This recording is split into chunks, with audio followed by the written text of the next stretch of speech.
नमस्कार विद्यार्थी मित्रांनो, मी कॉमर्सवाला मास्तर आणि या नवीन व्हिडिओमध्ये तुमच्या सर्वांचं स्वागत. विद्यार्थी मित्रांनो, 12वी कॉमर्समधील अकाउंट हा विषय शिकतो आणि त्याच्यामध्ये आपण पहिला टॉपिक पार्टनरशिप फायनल अकाउंट पूर्ण समजून घेतलेला आहे आणि आज आपण दुसऱ्या टॉपिकचा शेवट करतोय, म्हणजे दुसऱ्या टॉपिकमधील अनसॉल्व एक्झाम्पल नंबर 14 हे आपण समजून घेत आहोत.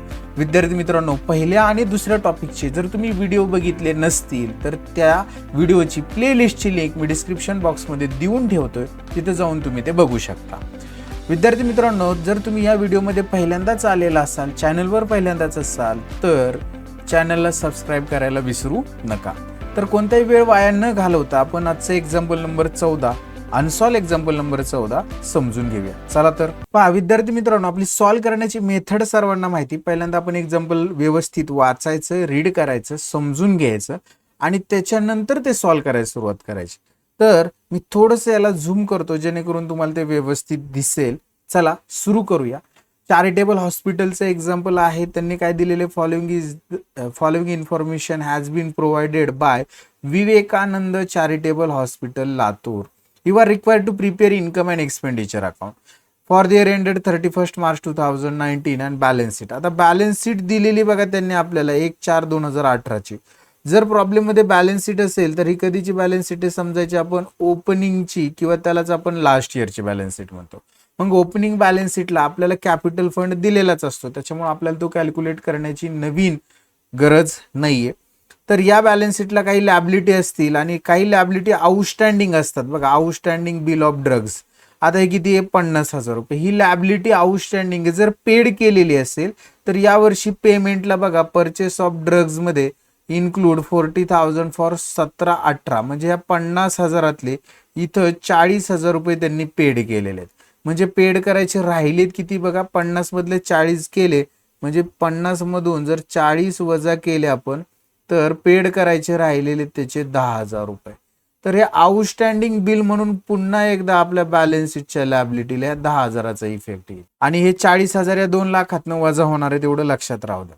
असेटला बघा बिल्डिंग दिलेले त्यांनी. आता इथं बघा लॅबिलिटी पहिल्यांदा ट्रान्सफर करू. लॅबिलिटीला कॅपिटल फंड, लॅबिलिटीला लोन, लॅबिलिटीला हे इग्नोर करणार कारण की हे पेड केले बघा. इथं इकडं बिल्डिंग असेट आहे, ॲम्ब्युलन्स असेट आहे, स्टॉक ऑफ ड्रग्ज. आता हा ओपनिंगचा स्टॉक आहे, तर हा आपण ड्रग्ज कंझ्युमची जी वर्किंग नोट करणार आहे, मटेरियल कंझ्युम, त्याच्यामध्ये युजफुल होणार आहे, हा एक्सपेंडिचरला दाखवावा लागेल आपल्याला.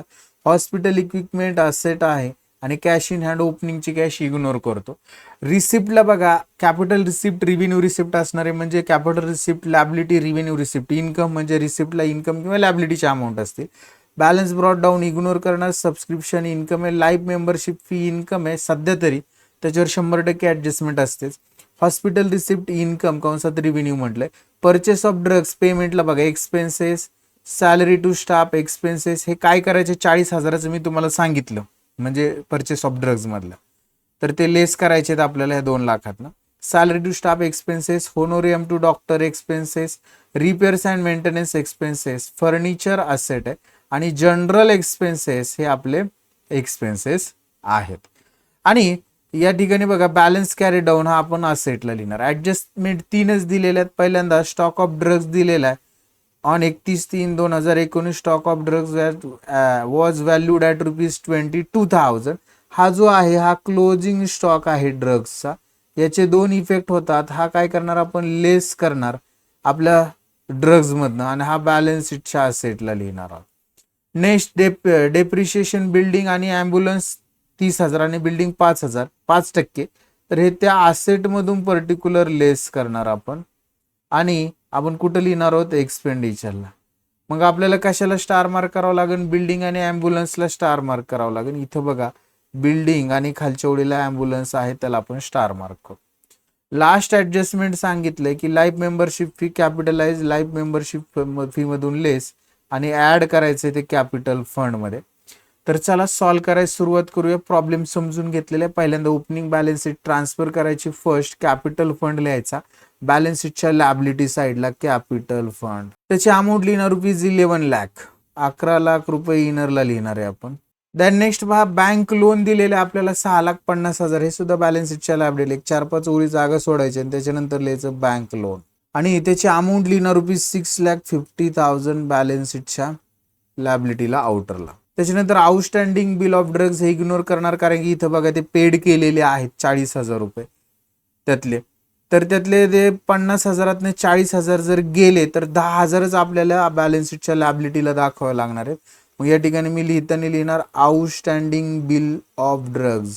वाटलं तर कंसात लिहून ठेवतो ₹50,000 होते, त्यातनं ₹40,000 आपण मायनस करणार कारण ते पेड केले, आणि आउटरला आपण ते फक्त ₹10,000 दाखवणार आहेत. देन नेक्स्ट पुढे जाऊया आपण. बिल्डिंगचा बॅलन्स शीटच्या असेटला लिहायचा बिल्डिंग इनर कॉलमला, कारण की त्याच्यावर ऍडजस्टमेंट आहे. बॅलन्स शीटच्या असेटला लिहिला आपण बिल्डिंग. Amount is ₹10,50,000 10,50,000. एक वेळ जागा सोडायची बिल्डिंग लिहिल्यानंतर. देन नेक्स्ट बघा, बिल्डिंग झाल्यानंतर ॲम्ब्युलन्स आहे, हे देखील एक असेटच आहे. असेटला लिहायचं ॲम्ब्युलन्स इनरला, आणि त्याची अमाऊंट लिहिणार ₹4 लाख इनर कॉलम. याच्यावर सुद्धा ऍडजस्टमेंट, एक वेळ जागा सोडायची. स्टॉक ऑफ ड्रग्ज, आता हे मटेरियल कन्झ्युमची वर्किंग आहे. आपण एक्सपेंडिचरला जाऊया आणि त्या ठिकाणी लिहूया 2 ड्रग्ज, त्याला आपण अंडरलाईन करणार.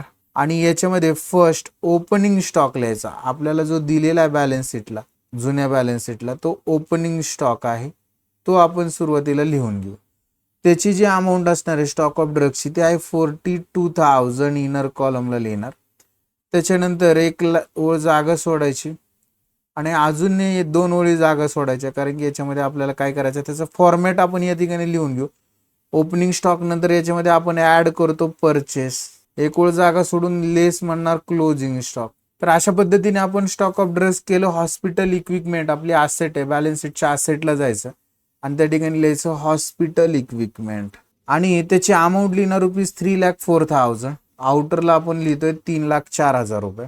नेक्स्ट बघा, कॅश इन हँड इग्नोर करणार आहोत. रिसिप्ट साईडला बघा बॅलन्स ब्रॉट डाऊन, त्याच्यामध्ये इग्नोर करणार तो सबस्क्रिप्शन आपल्या इन्कमला लिहिणार आहोत. आपली इन्कम आहे म्हणून इन्कमला बाय सबस्क्रिप्शन, आणि त्याची अमाऊंट डायरेक्ट आउटरला लिहिणार, त्याच्यावर ऍडजस्टमेंट वगैरे काय नाही, ₹2,22,000. नेक्स्ट सबस्क्रिप्शन झाल्यानंतर लाईफ मेंबरशिप फी, याच्यावर ऍडजस्टमेंट आहे आपली, तर हे आपण इन्कमला लिहूया बाय लाईफ मेंबरशिप फी. आणि त्याची जी अमाऊंट आहे ती ₹30,000 इनरला लिहिणार आपण ₹30,000. एक वेळ जागा सोडायची ऍडजस्टमेंटसाठी. देन नेक्स्ट हॉस्पिटल रिसिप्ट, हा देखील आपला इन्कम आहे, आपण इन्कमलाच लिहूया बाय हॉस्पिटल रिसिप्ट. आणि त्याची अमाऊंट आपण आउटरला लिहूया ₹5,10,400 ₹5,10,400. रिसिप्ट ट्रान्सफर झालेत. पेमेंटला परचेस ऑफ ड्रग्ज. आता बघा याच्यामध्ये 40,000 इन्क्लूड आहेत, हे वजा केले तर आपल्याकडे 1,60,000 राहणार आहे. आपण काय करणार, हे जे ड्रग्ज आहेत आपल्या पेमेंटला एक्सपेंडिचरला लिहिणार 2 ड्रग्ज. आता लिहिताना बघा काय झालेलं आहे, इथं आपण ड्रग्ज लिहिलेले आहेत ऑलरेडी, आणि त्या ठिकाणी ओपनिंग स्टॉक लिहिले आणि परचेस लिहायचा फक्त, तो 1,60,000च घेणार. का घेणार, कारण की 40,000 त्याच्यामध्ये गेल्या वर्षीचे इन्क्लूड आहेत. मग बघा 42 आणि 1,60,000 2,02,000 इनरला दाखवणार आपण ड्रग्सचे. संपला विषय. सॅलरी टू स्टाफ जे असणार आहे हे आपलं काय आहे, एक्सपेंडिचर आहे. एक्सपेंडिचरला लिहिणार आपण टू सॅलरी टू स्टाफ, आणि त्याची अमाऊंट 85,000 आउटरला लिहिणार आपण ₹85,000 outer. Next salary to staff झाल्यानंतर होनोरॅरियम टू डॉक्टर आहे, हा देखील एक्सपेंडिचर आहे. एक्सपेंडिचरलाच लिहायचं टू होनोरॅरियम टू डॉक्टर, म्हणजे डॉक्टरचा सत्कार वगैरे केला त्याच्यासाठीचे पैसे असणार आहेत, त्याचे ₹4 लाख.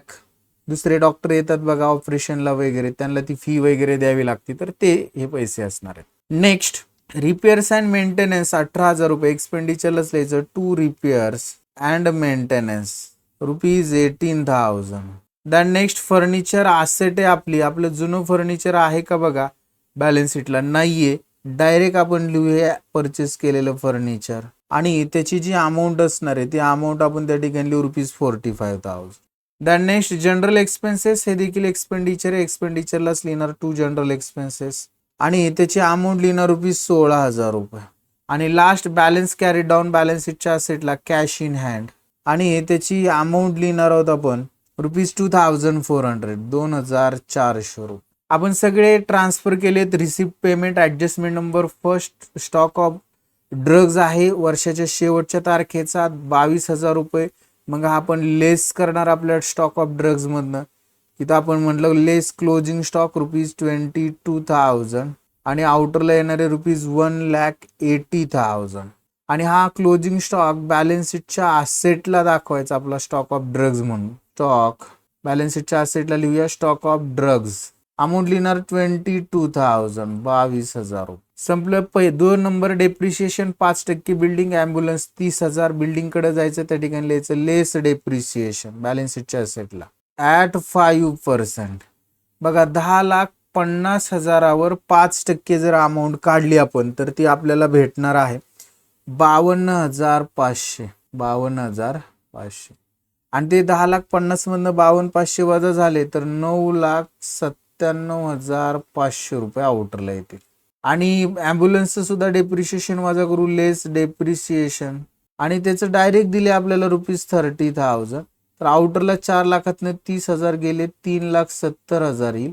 आणि या दोन्ही डेप्रिशिएशनचा इफेक्ट एक्सपेंडिचरला लिहायचं to depreciation on building amount लिहायची 52,500 आणि then next to depreciation on ambulance amount लिहिणार ₹30,000 30,000. Last life membership fee capitalise life membership fee इकडे इन्कमला लिहिले त्या ठिकाणी यायचं म्हणायचं लेस कॅपिटलाइज.